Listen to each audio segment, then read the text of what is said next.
நீ ஒரு கிறிஸ்தவ பொண்ணா இருந்தும் மரணத்தை பற்றி நம்பிக்கை இல்லாமல் இருக்கீங்க. இந்த பூமியில் நாம் இறந்ததும் கண்ணை மூடுறோம். ஆனால் அதே வினாடி பரலோக ராஜ்யத்தில் ஏசப்பாவை பார்க்குறோம். ஒன்று சொல்கிறேன், நல்லா கேட்டுக்க. ஒரு பெரிய ஊழியக்காரர் தன் குடும்பத்தோட காரில் போகும்போது ஆக்சிடென்ட் ஆகி தன் மகளை இழக்கிறார். மகன் இறந்த துக்கத்தில் ஊழியத்தையே விட்டு போயிட்டார். அவங்களுக்கு பரலோக ராஜ்யத்தின் மேலே நம்பிக்கை இல்லை. அது போல தான் நீயும் இருக்க போறியா? வா, இதுக்கு இன்னொரு சாட்சி சொல்கிறேன்.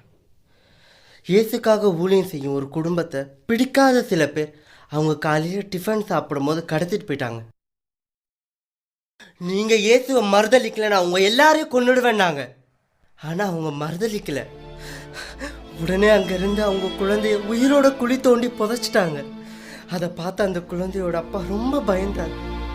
உடனே தன் மனைவி கிட்ட போய் நம்ம இயேசுவை மறுதளிச்சிடலாமான்னு கேட்டார். அதுக்கு அவரோட மனைவி சொன்னாங்க, காலையில் டிஃபன் சாப்பிடும் போது நம்மளை கூப்பிட்டு வந்தாங்க. இப்போ மதியானம் லஞ்ச் ஆண்டவரோட சாப்பிட போகிறோம். பயப்படாதீங்க, மனுஷனா பிறந்தா மரணம் நிச்சயம். ஆண்டவருக்காக இறக்குறது நினச்சி சந்தோஷம்தான் நாம் படணும். பாவிங்க இறந்து போனால் தான் வருத்தப்படணும். உன்னோட தங்கச்சி மாதிரி இயேசுக்காக வாழ்ந்தவங்க இறந்தா கவலைப்பட வேணாம். அவங்க பரலோக ராஜ்யத்தில் ஏசப்பாவோட சந்தோஷமா இருப்பாங்க. அது என்னமோ தெரியல அன்பு, என்னால் அந்த நிகழ்ச்சியை மறக்கவும் முடியல, அந்த பாவிகளை மன்னிக்கவும் முடியல. அப்படி பேசாத ஜெனிஃபர். நீ பேப்பர்ல படிச்சதுல கேன்காஸ்டர் கண்ட்ரியில் ஸ்கூலில் புகுந்த ஒரு சைக்கோ அங்கே இருந்த 10 குழந்தைங்களை ஷூட் பண்ணியே கொண்டுட்டான். தானும் தற்கொலை பண்ணிக்கிட்டான். அந்த சைக்கோட இறுதி சடங்குல தங்களோட குழந்தைகளை இழந்த ஆமோசின மக்கள் கலந்துக்கிட்டாங்க. இதை எதிர்பார்க்காத ஒரு ரிப்போர்ட்டர் ஒரு கேள்வி கேட்டார், உங்கள் குழந்தைய கொன்னவனோட இறுதி சடங்குல கலந்துக்க என்ன காரணம்?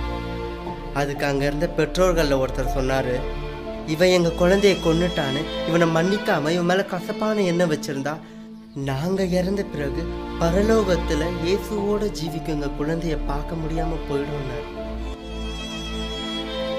நீ இன்னைக்கு முழுவதும் உன் தங்கச்சிக்காக ப்ரேயர் பண்ணு. அப்போதான் ஆண்டவர் உன் மனசுக்கு நிம்மதியை தருவார்.